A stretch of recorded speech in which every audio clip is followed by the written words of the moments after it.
Bismillahirrahmanirrahim. Assalamualaikum warahmatullahi ta'ala wabarakatuh. Alhamdulillahilladzi nahmaduhu wa nasta'inuhu wa nastaghfiruh wa na'udzu billahi min syurril anfusina wa min sayyiati a'malina. May yahdihillahu fala mudhillalah wa may yudlilhu fala hadiyalah. Asyhadu an la ilaha illallah wa asyhadu anna Muhammadan abduhu wa rasuluhu la nabiyya ba'da. Faqad qala Allahu ta'ala fil Qur'anil Karim wa huwa asdaqul qailin. A'udzu billahi minas syaitonir rajim. Bismillahirrahmanirrahim. Wasta'inu bisabri was salat wa innaha lakabiratun illa 'alal khashin. Puja puji syukur kita kehadiran Allah Subhanahu wa Ta'ala, yang mana Allah telah memberikan nikmatnya kepada kita dan kita harus bersyukur kepadanya. Kalau kita tidak bersyukur, pasti kita akan dikenakan azab olehnya. Maka dari itu kita harus banyak-banyak bersyukur, sebagaimana Allah berfirman dalam surat Al-Ibrahim ayat 7. A'udzu billahi minasy syaithanir rajim. Bismillahirrahmanirrahim. La in sakartum la azidannakum wa la in kafartum inna azabil lasadid.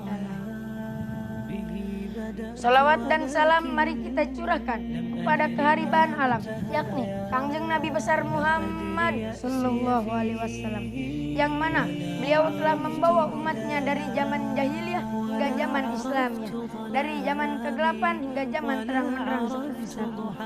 Dengan kata lain, minaz zulumati ilan nur wa minad dolalati ilan huda. Hadirin yang dirahmati Allah, membicarakan yang namanya solat.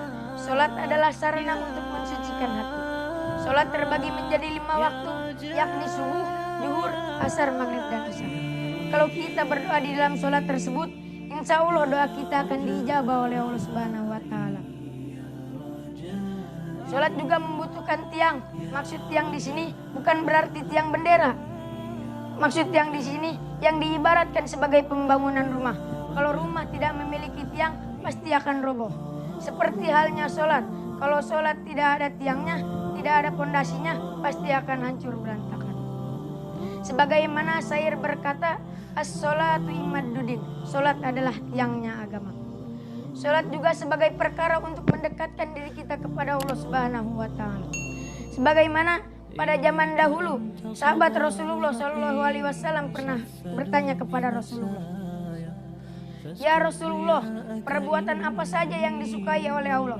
Rasulullah pun menjawab, "Yang pertama, berbakti kepada orang tua, lalu apa lagi ya Rasul? Yang kedua, sholat tepat pada waktunya, lalu apa lagi ya Rasul? Yang ketiga, jihad di jalan Allah Subhanahu wa Ta'ala." Hadirin yang dirahmati Allah, sholat pada zaman sekarang pula, pemuda-pemudi banyak sekali yang meninggalkan sholat. Padahal sholat kalau kita melaksanakan, kita akan disukai dan dicintai oleh Allah Subhanahu wa Ta'ala. Sebab apa pemuda-pemudi meninggalkan sholat? Karena sebab permainan, pergaulan, dan percintaan. Pada zaman sekarang pula, orang tua banyak sekali yang meninggalkan sholat. Dan sampai anak-anaknya juga pun ikut meninggalkan sholat. Tetapi di dalam KTP beragama Islam, tetapi dia tidak pernah melaksanakan yang namanya sholat. Kalau disebut-sebut, zaman sekarang adalah zaman Islam KTP. Sebagaimana Allah berfirman dalam surat Al-Baqarah ayat 45.